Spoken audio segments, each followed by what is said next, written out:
નમસ્કાર વહાલા વિદ્યાર્થી મિત્રો, સ્વાગત છે તમારું આપની મનપસંદ યુટ્યુબ ચેનલ મેથ્સ એન્ડ ઇંગ્લિશમાં. વહાલા વિદ્યાર્થી મિત્રો, આજના વિડીયો લેક્ચરમાં આપણે સ્વાધ્યાય 9.1ની અંદર પ્રશ્ન નંબર 1 તથા પ્રશ્ન નંબર 2માં આપેલ તમામ દાખલાઓનું એકદમ સુંદર મજાનું સોલ્યુશન કરવાના છીએ. જો વિદ્યાર્થી મિત્રો તમે હજુ સુધી આપણી યુટ્યુબ ચેનલ મેથ્સ એન્ડ ઇંગ્લિશને સબસ્ક્રાઇબ ન કરી હોય તો સૌપ્રથમ ચેનલને સબસ્ક્રાઇબ કરી દેજો તથા આ વિડીયોને લાઈક પણ કરી દેજો. તો ચાલો સોલ્યુશનની શરૂઆત કરીએ. સ્વાધ્યાય 9.1 જેમાં પ્રશ્ન નંબર 1 આપેલો છે, નીચેના દરેક સમાંતર બાજુ ચતુષ્કોણના ક્ષેત્રફળ શોધો. જેમાં એ નંબરમાં આપણને એક આકૃતિ આપેલી છે. આ આકૃતિ શેની છે? તો કે સમાંતર બાજુ ચતુષ્કોણની, અને આ આકૃતિ પરથી આપણે તેનું ક્ષેત્રફળ શોધવાનું છે. તો સૌથી પહેલા આપણે લખી દઈશું સમાંતર બાજુ ચતુષ્કોણ નું ક્ષેત્રફળ બરાબર. હવે આનું સૂત્ર આપણે યાદ રાખવાનું છે. સૂત્ર એવું છે, આધાર ગુણ્યા ઊંચાઈ અથવા તો પાયો ગુણ્યા વેધ પણ તમે યાદ રાખી શકો છો. હવે આ સૂત્રમાં આપણે કિંમત મૂકીએ તો આકૃતિ પરથી આપણને ખ્યાલ આવશે કે આમાં આધારનું મૂલ્ય છે 7 સેમી અને ઊંચાઈનું મૂલ્ય છે 4 સેમી. તો આપણે કિંમત મૂકીએ તો આધારની જગ્યાએ આપણે લખીશું 7 અને ઊંચાઈની જગ્યાએ લખીશું 4. હવે 7 ગુણ્યા 4 એટલે 7 ચોક 28. હવે મહત્વની વાત છે, આનો એકમ કયો લખવો? તો આપણને માપ આપ્યા છે સેન્ટીમીટરમાં. શેમાં આપ્યા છે? સેન્ટીમીટરમાં. તો આપણે એકમમાં લખીશું, એટલે ક્ષેત્રફળ છે એટલે ચોરસ સેમી. શું લખીશું? ચોરસ સેમી. કારણ કે ક્ષેત્રફળનો એકમ શું થાય? ચોરસ સેમી થાય અથવા તો સેમીનો વર્ગ થાય. તો આ થઈ ગયો પહેલા દાખલાનો જવાબ. ત્યારબાદ હવે દાખલા નંબર 2 જોઈએ. સબાચ નું ક્ષેત્રફળ. અહીં સબાચય એટલે સમાંતર બાજુ ચતુષ્કોણ બરાબર. સૂત્ર છે આધાર ગુણ્યા ઊંચાઈ. હવે આની અંદર આપણે કિંમત મૂકી દઈશું. તો આમાં આધાર છે 5 સેમી અને ઊંચાઈ છે 3 સેમી. તો આધારની જગ્યાએ લખીશું 5 અને ઊંચાઈની જગ્યાએ લખીશું 3. હવે 5 તરીને 15, પાછળ એકમ લખીશું ચોરસ સેમી. તો આ થઈ જશે આનો જવાબ. ત્યારબાદ દાખલા નંબર સી છે, જેમાં પણ સૌથી પહેલા આપણે લખી દઈશું સબાચનું ક્ષેત્રફળ બરાબર આધાર ગુણ્યા ઊંચાઈ. હવે સૂત્રની અંદર આપણે કિંમત મૂકી દઈએ. આમાં આધાર આપેલો છે 2.5 અને ઊંચાઈ છે 3.5. તો 2.5 ગુણ્યા 3.5 નો જવાબ આપણને મળશે 8.75 અને પાછળ એકમ આવશે ચોરસ સેમી. ત્યારબાદ દાખલા નંબર ડી છે, જેમાં પણ સૌથી પહેલા આપણે લખી દઈશું સબાચનું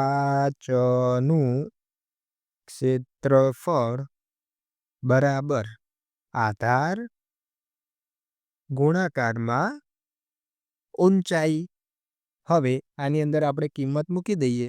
તો અહીં આધાર આપેલો છે 5 અને ઊંચાઈ છે 4.8 અને આ ગુણાકારનો જવાબ મળશે 24 ચોરસ સેમી. ત્યારબાદ પ્રશ્ન નંબર 1માં છેલ્લો દાખલો છે, જેનું સોલ્યુશન આપણે લખીએ.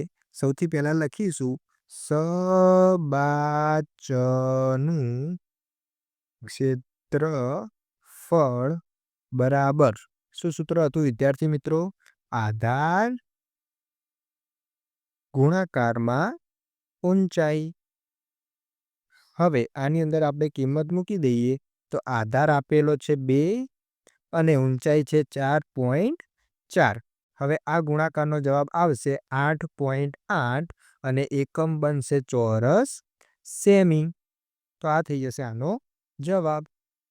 ત્યારબાદ હવે આપણે જોઈએ પ્રશ્ન નંબર 2, નીચેના દરેક ત્રિકોણના ક્ષેત્રફળ શોધો. જેમાં એ નંબરમાં ત્રિકોણની આકૃતિ આપેલી છે અને આપણે ક્ષેત્રફળ શોધવાનું છે. તો સૌથી પહેલા આપણે લખી દઈએ ત્રિકોણનું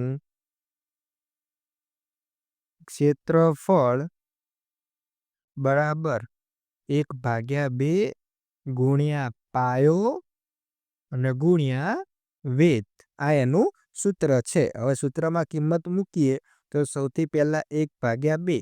હવે અહીં પાયો છે 4 અને વેધ છે 3. હવે તમે અહીં જોઈ શકો છો વિદ્યાર્થી મિત્રો કે 2 દુ 4 કેન્સલ થઈ જશે અને 3 ગુણ્યા 2 એટલે આપણને જવાબ મળશે 6 ચોરસ સેમી.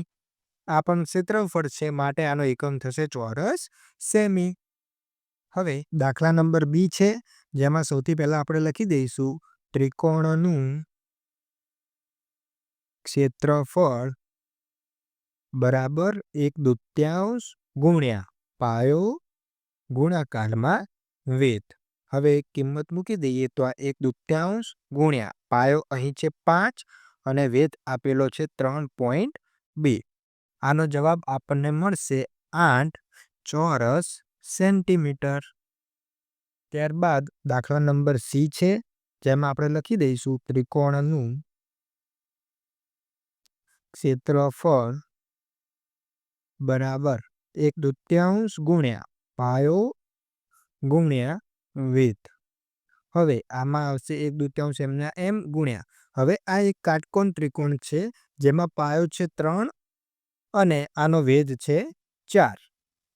હવે તમે અહીં જોઈ શકો છો વિદ્યાર્થી મિત્રો 2 દુ 4 કેન્સલ થઈ જશે અને 3 ગુણ્યા 2 એટલે કે 6 ચોરસ સેન્ટીમીટર આનો જવાબ બનશે. ત્યારબાદ છેલ્લો દાખલો આપેલો છે જેમાં આપણે સૌથી પહેલા લખી દઈશું ત્રિકોણનું ક્ષેત્રફળ બરાબર 1/2 ગુણ્યા પાયો ગુણ્યા વેધ. હવે 1/2 એમના એમ અહીં પાયો આપેલો છે 3 સેમી ગુણ્યા વેધ આપેલો છે 2 સેન્ટીમીટર. હવે તમે જોઈ શકો છો વિદ્યાર્થી મિત્રો અહીં ભાગાકારમાં 2 અને અંશમાં 2 કેન્સલ થઈ જશે તો ખાલી વધશે એકલા 3. તો આનો જવાબ આવશે 3 ચોરસ સેન્ટીમીટર. તો આ થઈ જશે આનો જવાબ. તો અહીં પ્રશ્ન નંબર 1 તથા પ્રશ્ન નંબર 2ના તમામ દાખલાઓનું સોલ્યુશન પૂર્ણ થાય છે. મળીશું એક નવા વિડીયો સાથે. જોડાયેલા રહેજો મેથ્સ એન્ડ ઇંગ્લિશ યુટ્યુબ ચેનલમાં. ધન્યવાદ.